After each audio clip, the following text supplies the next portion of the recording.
Конечно, по низа најави, во дворот на Основното училиште Никола Карев во Кочани пристигнаа шлепери со толку очекуваниот материјал за доградба на спортската сала.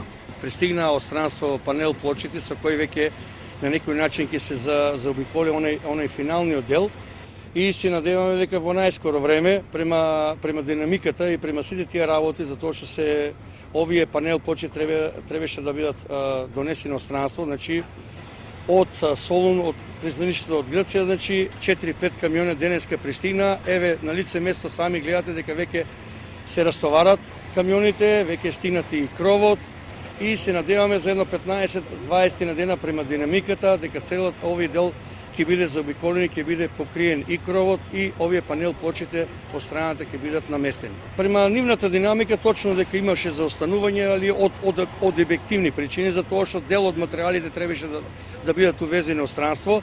Еве тоа на лице место вие денеска сте присутни, го гледате.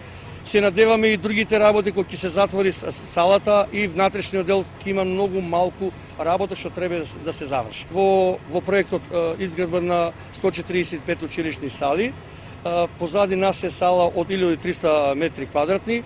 Еве како приоритет, затоа што подолго време се чекаше оваа фаза да заврши, се добија овие додатните елементи со кои треба да се заокружи целиот процес и се надеваме према нивната динамика негде значи за 1-2 месеца целата активност ќе заврши во делот на градежниот дел, во делот на внатрешниот дел уредувањето. Повеќе значи од 70% е направено од училишната спортска сала. Според најавите, училишната спортска сала, која се гради со средства на Министерството за образование и наука, е дел од проектот 145 спортски сали во државава и ќе биде готова за 2 месеца.